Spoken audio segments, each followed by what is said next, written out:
l'œil d'Horus.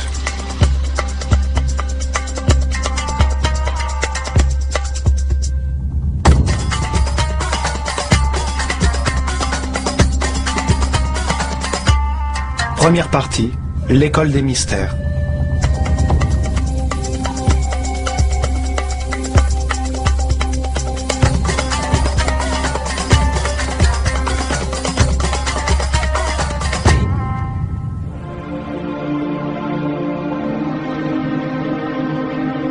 Notre histoire commence avant la destruction totale causée par le déluge. Lorsque la Terre abritait encore une autre civilisation que la nôtre, une civilisation devenue légendaire, l'Atlantide.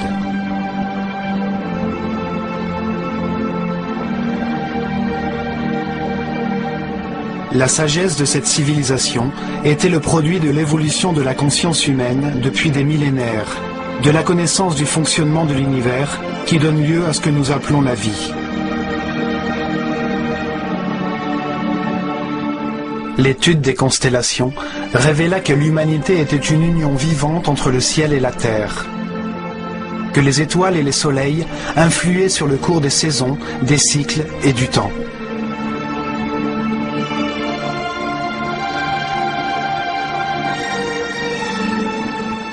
Les prêtres de l'école du savoir de Nahakal en Atlantide, dans leur grande sagesse, découvrirent que la planète vivait les derniers moments d'un de ses cycles.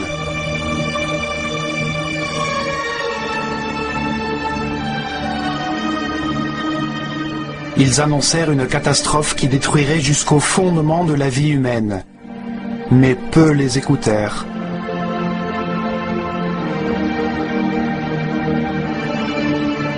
Privés du soutien de la majeure partie de la population, ils construisirent des arches fortifiées de toutes parts et protégées par des champs électromagnétiques dont les forces pouvaient pénétrer et détruire toute matière.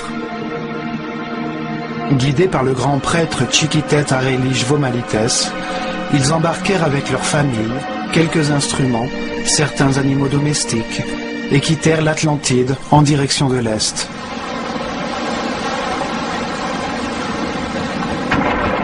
La terre trembla. Les cieux se répandirent dans les mers, et les eaux balayèrent les continents, en effaçant toute trace de civilisation.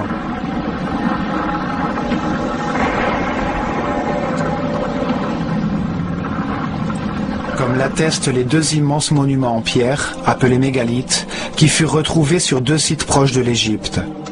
Leur taille, leur poids et leur assemblage témoignent d'une technologie aujourd'hui disparue, qui date certainement de l'Atlantide.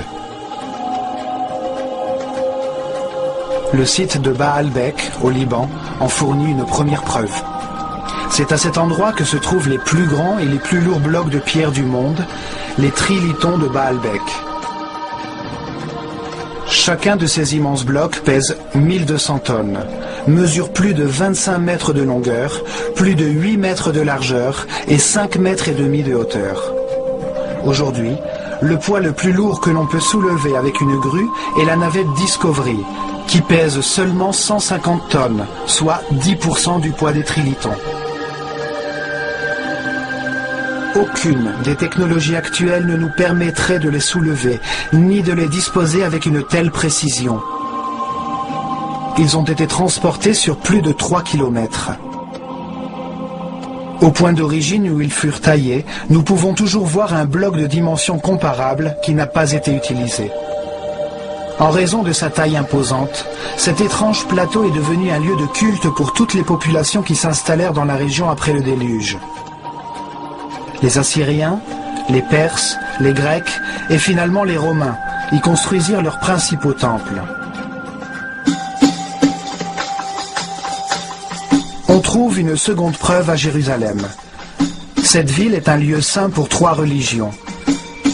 Ici se trouve un autre mégalithe, un ensemble de blocs gigantesques pesant chacun d'eux plus de 800 tonnes. Ces constructions immenses et mystérieuses devinrent également un lieu de culte d'où naquit Jérusalem.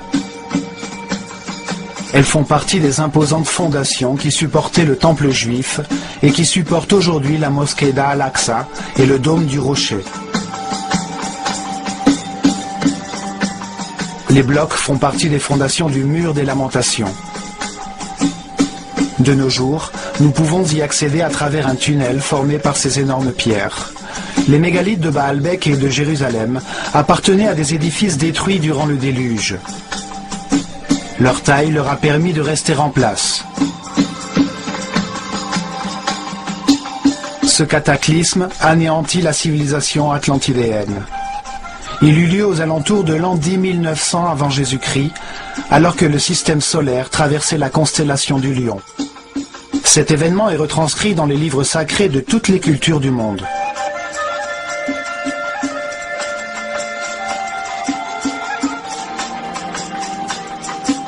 Une fois le calme revenu, les prêtres qui avaient survécu au cataclysme débarquèrent au centre de la surface de la Terre, qu'ils savaient être le croisement des forces telluriques de la planète.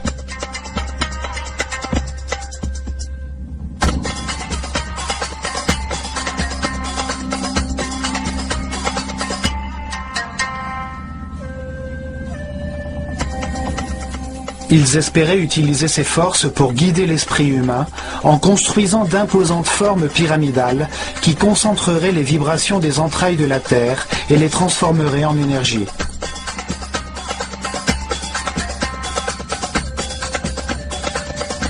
Ces êtres, qui avaient atteint un degré de développement spirituel très avancé, ne concevaient pas le progrès comme l'acquisition de biens matériels, mais comme l'accomplissement de la paix et de l'harmonie intérieure, comme une transformation de l'homme, un dépassement des limites de sa condition animale vers l'état de surhomme. À un moment qu'ils nommèrent Septépi, temps nouveau, ces prêtres virent sortir des eaux un long oasis étroit, une terre fertile entourée d'un désert protecteur qui longeait une grande rivière. Ils l'appelèrent Égypte. Cette terre émergeait hors de l'eau, le pays d'un seul fleuve, le Nil, présentait les meilleures conditions pour donner naissance à une nouvelle civilisation. Les prêtres considérèrent ce cataclysme comme le début d'un nouveau cycle qui devait conduire l'humanité vers une destinée nouvelle, vers la construction d'une société vouée à l'élévation spirituelle.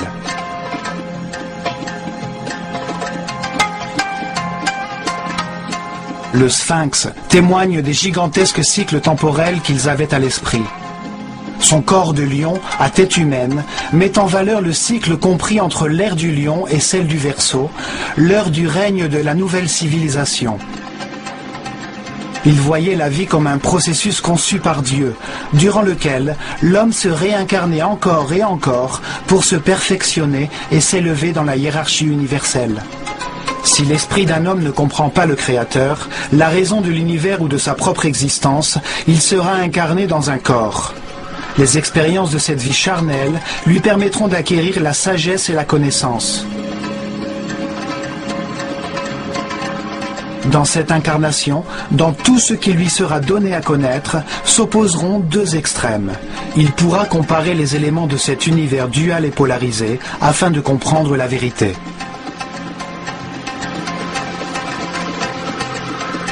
Il apprendra en expérimentant lui-même les conséquences de ses décisions et de sa conduite. Par le chagrin, il comprendra le bonheur. Par l'angoisse, il connaîtra la paix. Au long de nombreuses vies, après avoir comparé les deux extrêmes, il comprendra que la seule vérité est au centre, dans la neutralité de l'amour. À travers la réincarnation, l'homme comprend peu à peu. Il devient un être qui respecte tout ce qui existe. Il comprend que tout a une fonction. Il accepte que toutes les circonstances, même les plus difficiles, sont parfaites, car elles lui enseignent la voie de l'élévation spirituelle. Vie après vie, l'homme s'élève. Il acquiert le savoir, la paix et l'harmonie. Il possède de plus en plus d'énergie vitale. Il devient un être plus tolérant et respectueux. Il accède à la puissance.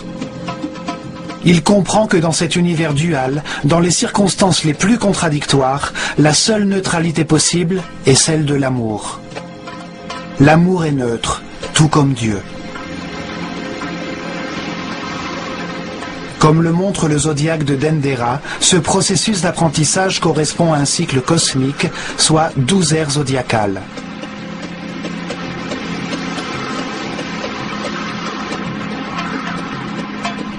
En effectuant un tour complet, le système solaire reçoit les radiations de chacune des 12 constellations.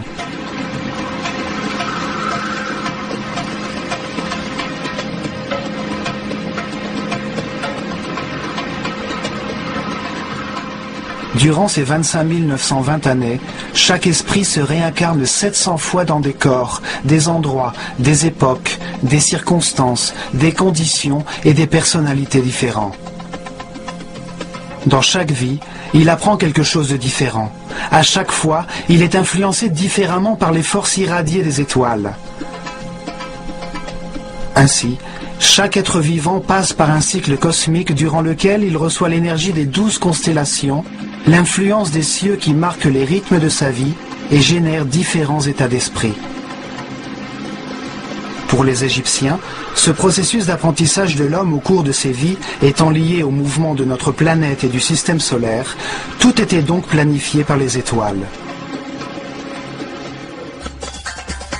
Ils inventèrent une méthode pour révéler ce qu'ils savaient sur Dieu, l'univers et le processus d'élévation de l'âme durant des milliers d'années. Une manière d'enseigner à l'homme la réalité et le sens de la vie. Les prêtres organisèrent la transmission à leur peuple de leur connaissance sur Dieu, sur les étapes qui marqueraient les changements d'ère zodiacale sous la voûte étoilée. Des moments furent consacrés à l'étude de la création par Dieu de l'univers, puis de la conscience humaine. Chaque phase de la révélation était mise en œuvre par un centre religieux construit le long de l'épine dorsale de l'Égypte, le Nil. Ces centres de transformation et de diffusion de l'énergie et de l'information au corps étaient appelés chakras.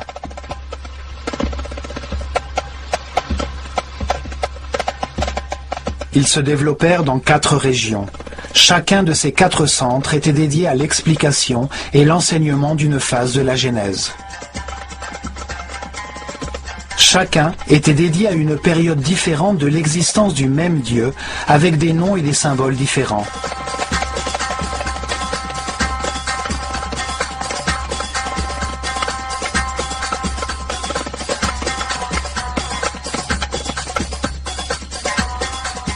Le premier centre religieux, appelé Héliopolis par les Grecs, fut érigé à Anu, au début de l'ère des Gémeaux, en l'an 6620 avant Jésus-Christ, à l'époque de l'Égypte prédynastique. Une ère consacrée à la symétrie en art et en architecture. Ce centre était voué à la révélation des caractéristiques, des qualités et de la raison d'être d'un Dieu absolu, cause première de toute chose, que les Égyptiens appelaient Atum-Ra, l'unité homogène et statique qui avait préexisté à l'univers. Le deuxième centre religieux fut établi à Memphis, au commencement de l'ère du Taureau, en l'an 4460 avant Jésus-Christ. Il était dédié à la révélation d'un autre moment de l'existence de Dieu, lorsqu'il met l'univers, les planètes et le soleil en mouvement, lorsqu'il met sa volonté et son énergie divine en action et crée la matière. Cette dimension créatrice de Dieu était appelée Ptah. Durant cette ère, on peut remarquer l'influence de Mentu, l'animal qui représente l'ère du taureau dans toute l'Égypte, même dans les noms des pharaons. Le troisième centre religieux fut créé à Hermopolis. Il était dédié à Thoth. C'est le nom qu'ils donnèrent au Dieu unique lorsqu'il multiplia les créations sur la terre en diversifiant la nature, les plantes et les animaux. Le quatrième centre religieux fut érigé à Thébas, à l'arrivée de l'ère du Bélier, en l'an 2300 avant Jésus-Christ. Ce centre était voué à la révélation des caractéristiques, des qualités et de la raison d'être de Dieu lorsqu'il crée la conscience de l'homme à son image. Ils l'appelèrent Amon-Ra. Cette ère fut un moment décisif pour la civilisation égyptienne. Des centaines de temples dans lesquels la figure du bélier était prédominante furent construits et les pharaons eux-mêmes ajoutèrent Amon ou bélier à leur nom.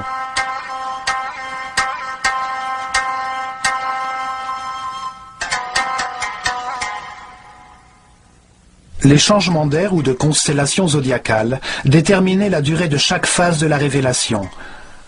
Lentement, les hommes comprirent qu'il n'y a qu'un seul Dieu, qui change de nom à mesure que ses caractéristiques évoluent et qu'il crée, en des moments successifs, l'homme et l'univers.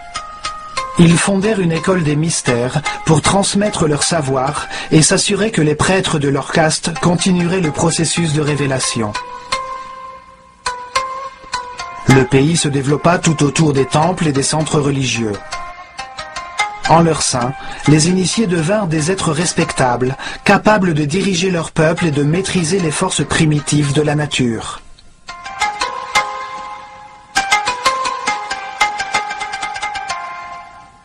Les prêtres choisissaient leurs disciples parmi les enfants d'Égypte en fonction de leur niveau de connaissance et de sensibilité et leur donnaient la chance de vouer leur vie à la prêtrise.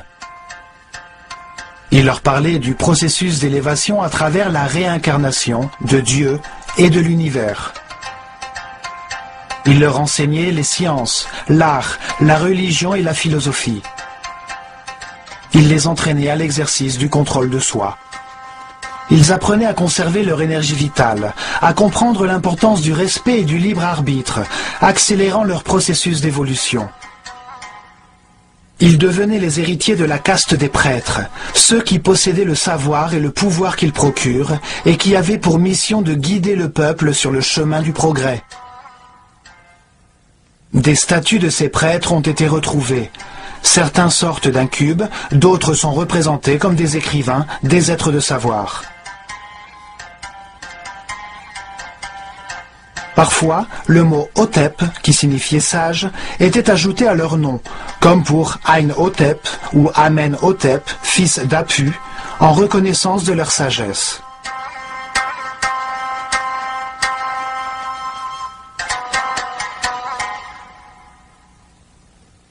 C'est dans les temples qu'était concentré le savoir, le pouvoir, la richesse matérielle et spirituelle. C'est sur eux que reposait l'organisation de la civilisation égyptienne.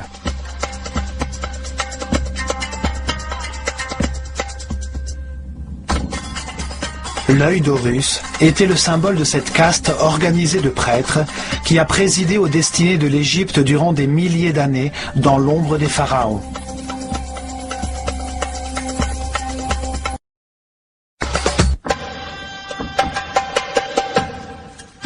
L'œil d'Horus était également le symbole de l'école des mystères, un emblème visible sur tous les murs des temples égyptiens. Un symbole évoque la signification de la forme, de l'action qu'il représente. Il transmet une idée avec simplicité, au-delà des mots. Son sens peut être compris des milliers d'années après avoir été dessiné.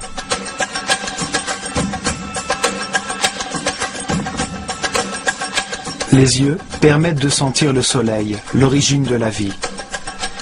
Ils réagissent à la perception de sa lumière et à la vision des couleurs. Ils communiquent au cerveau l'intensité et la force du feu. Les yeux sont les terminaisons nerveuses qui perçoivent la volonté divine, l'intensité de la lumière, la force de Dieu, que les Égyptiens nommaient Phi. La force par laquelle l'esprit se concentre dans la matière fait place à l'univers, à l'expérimentation de la conscience. Ce sont les seuls nerfs qui atteignent la surface du corps et que l'on peut voir en action. Ils parcourent des sphères pleines de liquide blanc cristallin.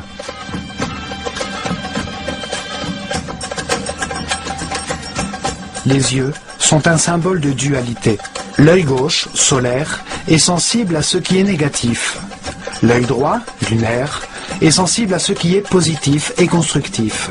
Ils croisent leurs informations afin de retranscrire la bonne image mentale de l'espace. Ils symbolisent l'expérimentation de la conscience dans un univers de contraste, expérimentation qui lui permet de trouver la vérité par comparaison entre des éléments opposés. Ils réagissent à la lumière active du soleil et produisent la vraie lumière de l'esprit, la lumière de l'énergie vitale, une lumière invisible qui rend possible l'intelligence et la compréhension du monde. Les oiseaux évoquent l'action de voler, la libération des contraintes matérielles. Le faucon est l'oiseau qui voit le mieux. Le faucon Horus représente l'esprit qui a achevé son apprentissage dans les limites de la vie mortelle. Il comprend alors les vérités de l'univers, car il les a expérimentées dans de nombreuses vies, et il s'élève au-delà des limites matérielles, hors du temps et de l'espace. L'œil d'Horus est la conscience immortelle qui sait tout, qui voit tout. Il peut voler bien au-dessus de tout ce qui existe ou porter son attention sur le moindre détail. Bien évidemment, les prêtres, dans leur sagesse, se voyaient comme des observateurs et des guides dans le processus d'élévation vers la lumière. C'est pourquoi leur symbole était l'œil d'Horus, l'œil qui voit tout.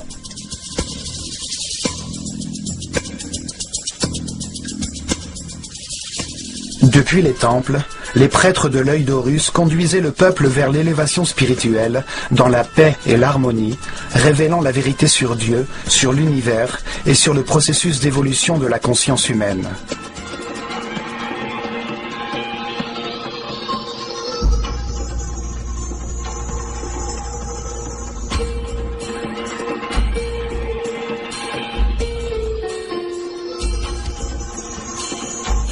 Protégé de l'extérieur par de hauts murs, chaque temple formait un ensemble architectural imposant dans lequel vivaient des milliers de personnes, des hommes et des femmes car il n'y avait pas de différence de sexe. Ils consacraient au moins 21 années de leur vie à leur apprentissage et à leur formation pour devenir prêtres ou prêtresses.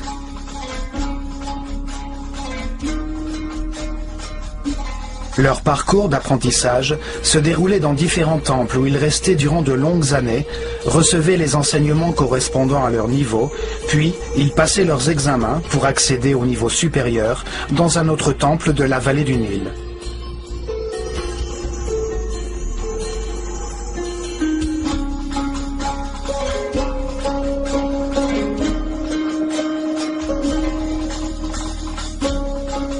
Chaque temple était une bibliothèque vivante, spécialisée dans un domaine particulier. Dans chacun d'eux, on professait des leçons différentes sur l'univers ou sur le sens de l'existence. Chacune de ces disciplines possédait en elle-même un élément sacré qui donnait un sens à la création du monde.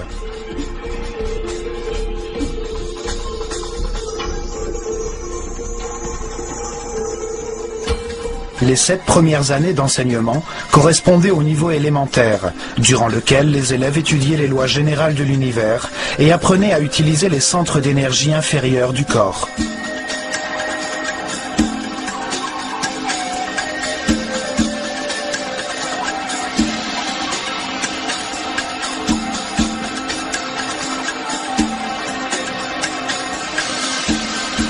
Des temples comme celui de Komombo étaient dédiés à la compréhension de la nécessité de la dualité et de la polarisation universelle, afin que l'esprit puisse établir des comparaisons entre des fins opposées et trouver ainsi la vérité.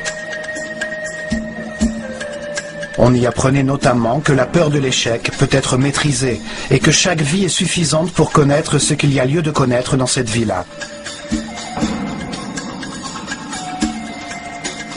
Il possédait les outils pour éveiller la peur de la mort, apprendre à la contrôler et comprendre que la mort n'est qu'un pas vers une autre expérience d'apprentissage.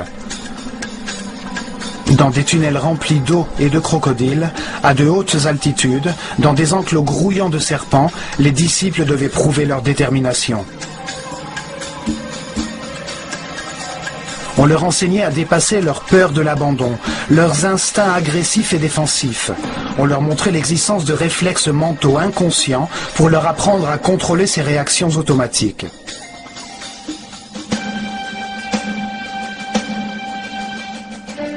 Dans le temple de Luxor, à Thébas, on transmettait le savoir du fonctionnement du corps connu à l'époque et on apprenait à le dissocier de la conscience pour qu'elle ne s'identifie pas à lui.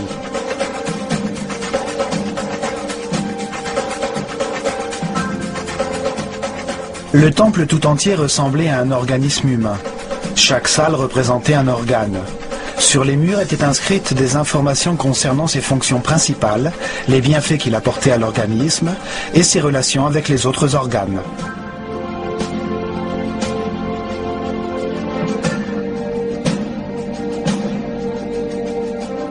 Dans ces salles, on pratiquait des exercices de mouvement et de concentration afin de diriger son esprit vers chaque organe, jusqu'à ce que le corps atteigne un état de conscience qui lui permette de devenir un parfait instrument de la volonté.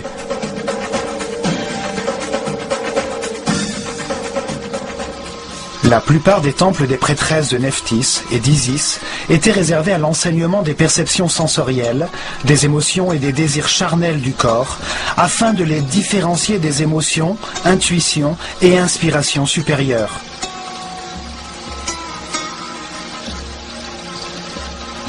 Les élèves apprenaient à maîtriser les passions et les sentiments charnels grâce au pouvoir de l'esprit, à élever leur conscience et leurs vibrations vitales, à canaliser l'énergie de leurs esprits vers des aspirations plus hautes, à éveiller leur créativité. Beaucoup de temples, comme celui d'Hathor à Dendera, étaient dédiés aux sciences, à l'astronomie, à l'astrologie et aux mathématiques. Depuis le toit du temple d'Hathor, on pouvait observer les cieux pour comprendre les différentes énergies libérées par chaque constellation et les effets qu'elles produisent.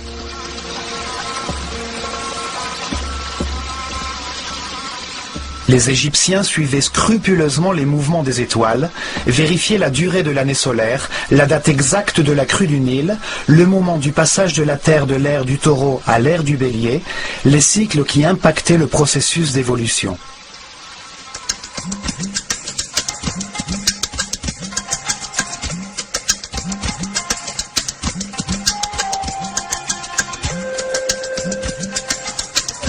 Après cet apprentissage de la raison et cet entraînement destiné à contrôler les sentiments, les émotions et les pensées, les élèves consacraient 7 années supplémentaires à l'exercice de leur cerveau droit, à l'intelligence du cœur, pour comprendre la différence entre la pensée et la méditation.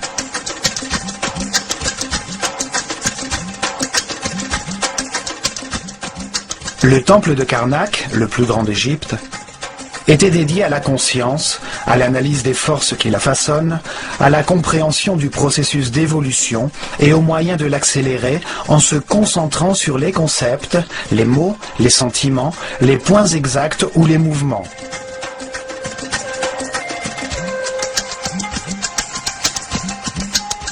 Les élèves apprenaient à se concentrer sur eux-mêmes, afin de différencier le surmoi du moi, à s'identifier à un être ou à un objet extérieur, jusqu'à ce qu'ils sentent ou qu'ils deviennent ce à quoi ils pensent.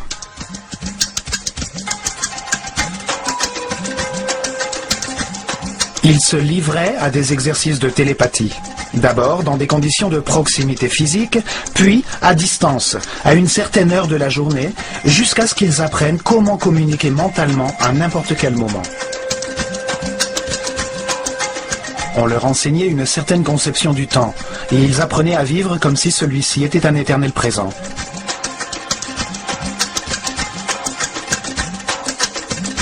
Ils comprenaient que la pensée consiste à comparer pour savoir, et que lorsque l'on sait tout, il n'y a plus besoin de penser ou de comparer. Ils apprenaient à modifier leur niveau vibratoire pour maîtriser les circonstances extérieures en atteignant un équilibre émotionnel par une décision mentale intérieure.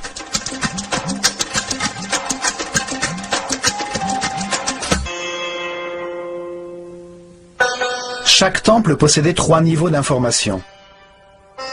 Ainsi, ces informations pouvaient être révélées simultanément à des hommes qui n'étaient pas au même stade d'évolution.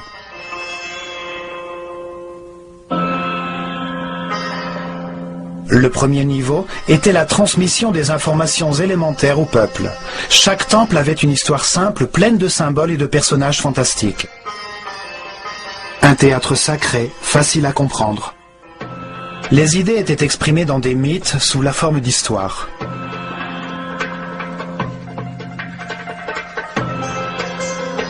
Le mythe, histoire fantastique, était une méthode de révélation du monde à l'homme qui ne pouvait le comprendre qu'imparfaitement. Les mythes ne sont vivants que parce que l'on croit en eux.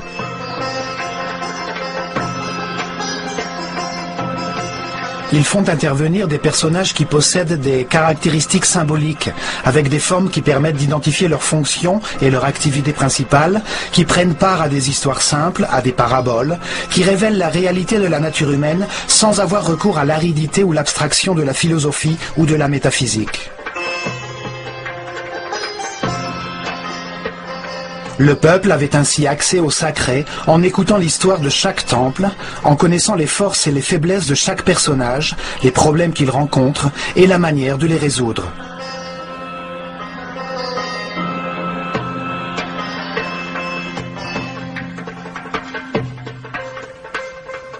Un second niveau d'information était réservé aux disciples, des êtres spirituellement plus avancés, à qui les mêmes thèmes sacrés étaient expliqués, mais d'une manière plus complète et concrète.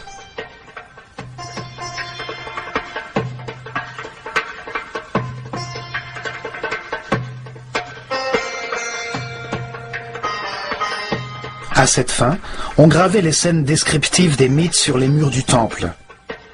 Chaque personnage était expliqué. On apprenait ce qu'il symbolisait, l'étape du processus d'élévation qu'il représentait, pourquoi il avait telle forme, telle attitude et telle fonction.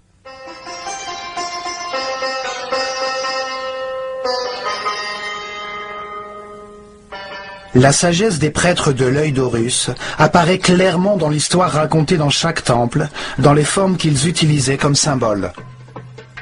Simplement en les voyant, on comprend les actions qu'ils représentent ou les bienfaits obtenus par leur réalisation. En utilisant comme symbole des hommes à tête d'animaux, ils en font des concepts qui évoquent les caractéristiques de chaque animal et qui permettent de saisir la fonction de cet animal dans l'univers.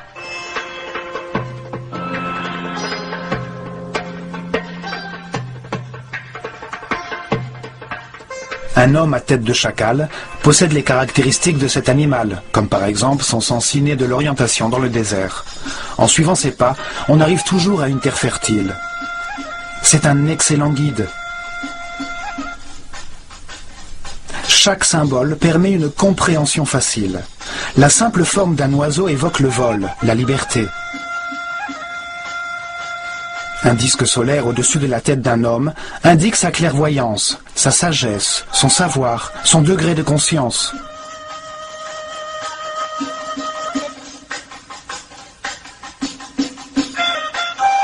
Les Égyptiens étudiaient les animaux et les insectes en détail.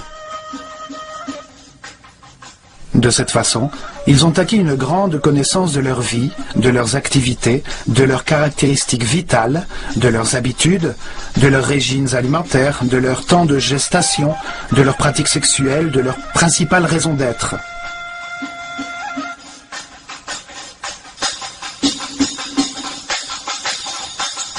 Ils choisissaient les animaux les plus doués pour représenter une action vitale et son impact sur l'univers. L'évolution du ver, qui rampe et se tortille avant de devenir un papillon.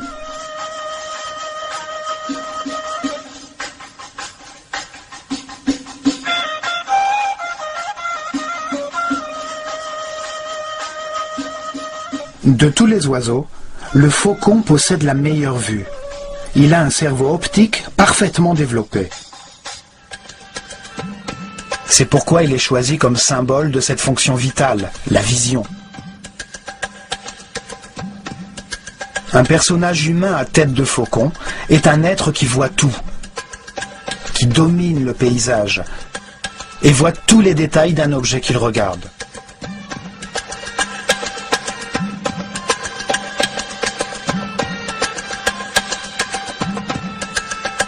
Ces personnages, appelés dieux ou néthers par les égyptologues qui pensent que les Égyptiens étaient polythéistes et vénéraient les animaux, représentaient seulement une fonction vitale, un être au monde qui se transforme et s'améliore. Chaque action importante de la vie est représentée par un symbole qui indique la transformation essentielle qui se produit chez l'individu qui l'exécute, ce à quoi il arrive. 2 bras signifie l'adoration, 2 jambes, l'action de marcher, 1 bouche, le fait de parler.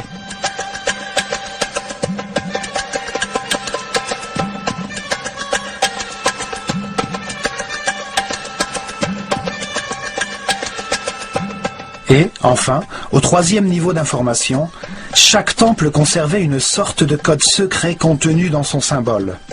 Ce secret était connu uniquement par les prêtres de haut rang et les grands maîtres, et donnait des informations sur les forces et énergies fondamentales, sur la manière de les contrôler et de les utiliser pour servir leur peuple.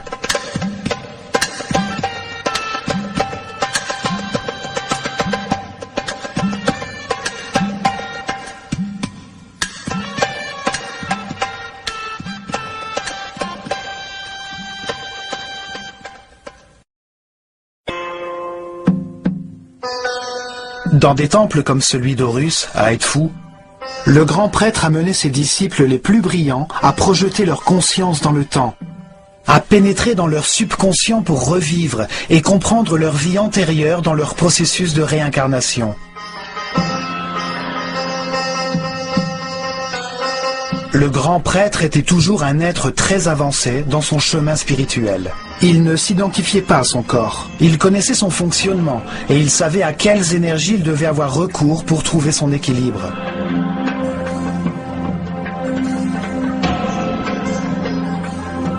Il contrôlait depuis son centre nerveux, situé dans sa couronne, le niveau le plus élevé d'énergie vitale. Il demeurait dans un présent éternel, rayonnant d'amour. Il utilisait son pouvoir divin pour guider et servir les autres.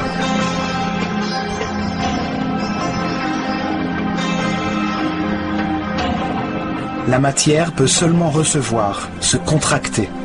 Le don est un rayonnement. C'est une vibration de l'esprit. Les êtres de chaque niveau reçoivent et donnent à ceux des niveaux inférieurs.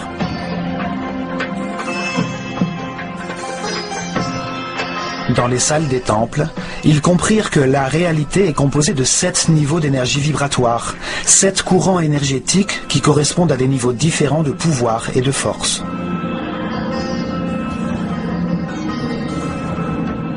Le corps possède 7 chakras, ou centres de transformation de l'énergie fondamentale de l'univers.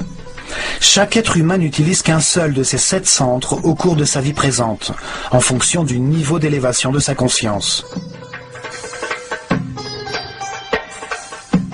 Meilleure est sa connaissance de l'univers, plus grand est son respect, plus haut est le chakra ou centre nerveux qu'il utilise pour transformer cette énergie.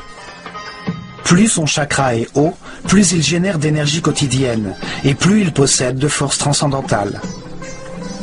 Le grand prêtre pouvait contrôler les forces fondamentales de l'univers grâce au haut niveau d'énergie vitale qui demeurait dans son corps. Son système nerveux avait une résistance en adéquation avec ce niveau d'énergie.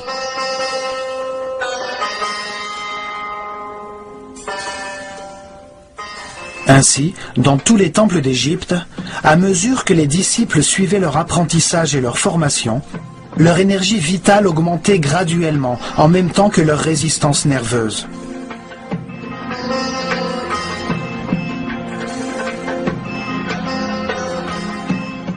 Ils apprenaient à être en paix et en harmonie, à respecter tout ce qui existe, à accepter la perfection de l'univers, à diriger leurs énergies vitales vers le chemin de l'élévation qui conduit à l'omnipotence, au contrôle des forces et des énergies suprêmes. Ils suivaient une intense préparation physique, mentale et spirituelle, qui se terminait par l'expérimentation de la totalité et du néant, du manifeste et de l'indicible. Ils recevaient des pyramides une énergie puissante, qui leur permettait d'atteindre le 7e niveau de conscience. Durant l'ère du taureau, ils se consacrèrent à l'expérimentation de brillantes technologies à travers la construction de formes pyramidales afin de transformer les vibrations de la planète en énergie, un savoir ancestral qu'ils mirent en pratique.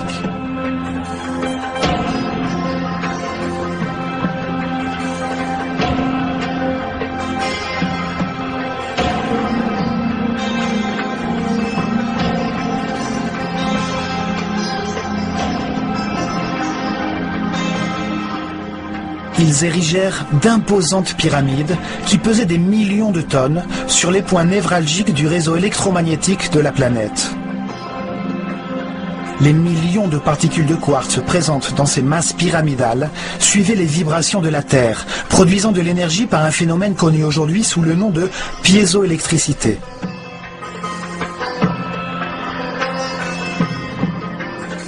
Ils construisirent plusieurs pyramides avant d'atteindre un modèle de perfection avec la pyramide de Khéops. Dans ces halls, dans ces galeries, dans ces chambres, ils transformaient cette énergie en son, afin que les disciples les plus avancés physiquement, mentalement et spirituellement vibrent jusqu'au plus haut niveau. Cette force ouvrait la perception de l'esprit humain vers d'autres dimensions pour atteindre des états particuliers de conscience. Avec cette aide extérieure, les disciples s'élevaient jusqu'au 7e niveau de conscience, repartaient en conservant cet état d'extase dans leurs esprits après avoir éprouvé la vérité et allaient la transmettre à leurs semblables par leurs mots et leurs actions.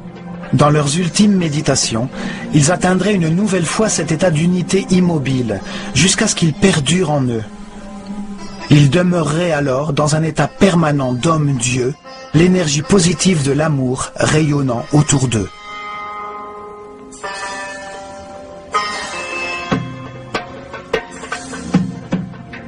La connaissance de toutes les formes pures de l'univers, des masses primitives qui organisent l'énergie et la matière, était essentielle pour le développement de la civilisation égyptienne.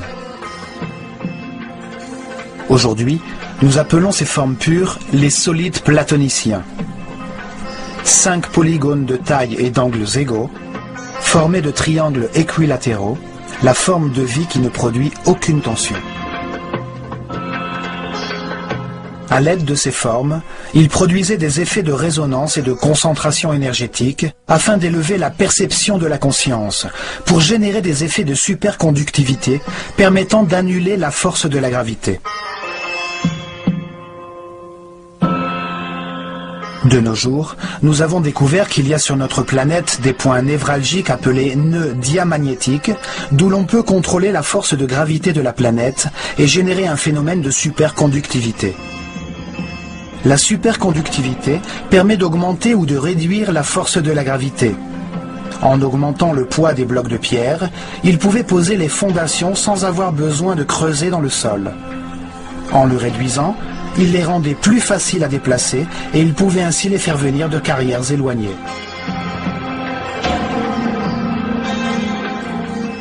Des hiéroglyphes qui expliquaient les formules et les ingrédients nécessaires pour faire une sorte de ciment qui ressemble à de la roche furent retrouvés sur l'île de Séhel. Des scientifiques français les ont partiellement décryptés. Leurs expériences confirment qu'il s'agit de géopolymères qui produisent une sorte de pierre une fois qu'ils sont solidifiés. Ceci permet de comprendre la simplicité avec laquelle les Égyptiens pouvaient assembler les pierres de leur temple en utilisant un bloc pour en former d'autres.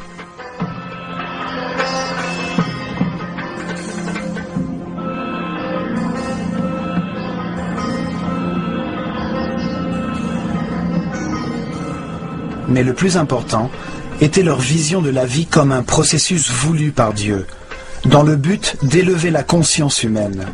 Le fait que l'esprit humain se réincarne continuellement dans un corps pour comprendre ce qu'est l'harmonie, en analysant les résultats de ses décisions.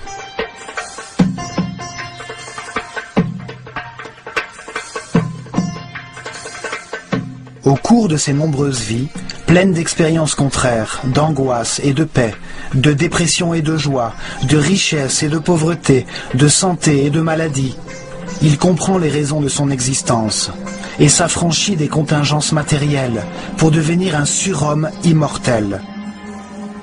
Un être qui, au moment de sa mort, ne perd pas la conscience des connaissances qu'il a accumulées. Un esprit sage qui, à la fin de chaque étape, franchit une nouvelle marche vers la perfection universelle.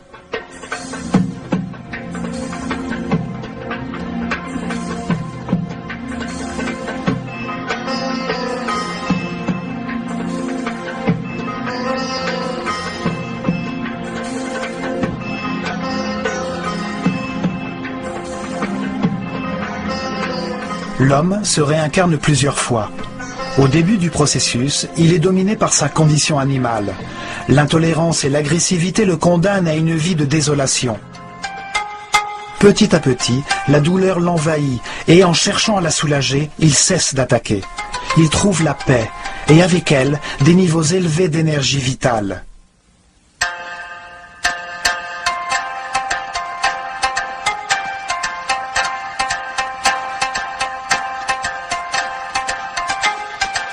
En pleine connaissance de ce processus d'élévation et des lois qui y président, les Égyptiens améliorèrent leur vie, acceptant les moments difficiles comme des étapes nécessaires sur le chemin de l'apprentissage. Ils demeurèrent ainsi dans la paix et l'harmonie.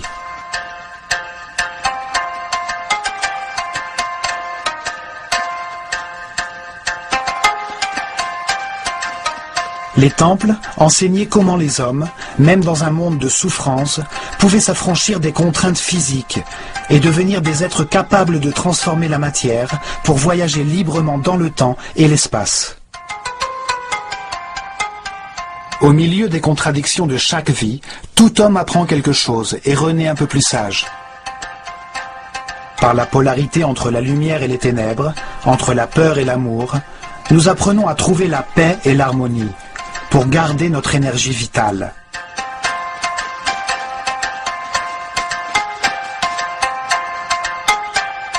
Par l'expérience des affres et de l'angoisse auxquelles conduisent la colère, la haine ou le désir de vengeance, nous comprenons les bienfaits de l'harmonie.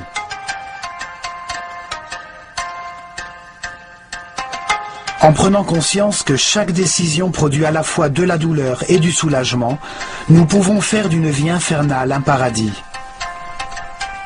Les Égyptiens avaient compris que toutes les actions de la vie quotidienne, la pêche, les semailles, la récolte, nous rapprochent chaque jour un peu plus de la perfection divine. Ils formèrent une communauté si pacifique et heureuse que lorsque l'historien grec Hérodote visita l'Égypte au 5e siècle avant Jésus-Christ, il dit « De toutes les nations de la terre, les Égyptiens sont les plus heureux, les plus saints et les plus religieux. »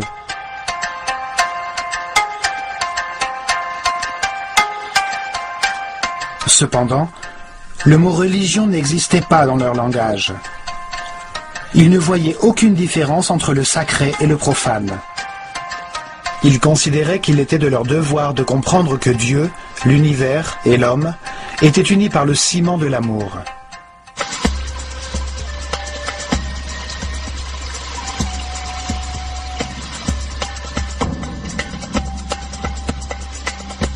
Dans cette série d'épisodes consacrés à l'œil d'Horus, nous décrypterons le message laissé par les Égyptiens dans leur temple.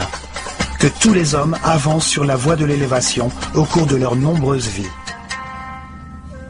Certains sont plus avancés que d'autres, mais tous accéderont à l'immortalité et à la permanence de la conscience par le seul chemin possible, celui par lequel ils apprendront à s'adapter, à accepter la réalité des choses et à respecter tous les êtres qui les entourent. Ce chemin peut être pavé de souffrance ou de paix et d'harmonie. Cela dépend de notre capacité à nous contenter de ce que nous avons, à nous sentir reconnaissants d'être en vie, d'avoir l'opportunité de comprendre que c'est l'amour qui nous a créés.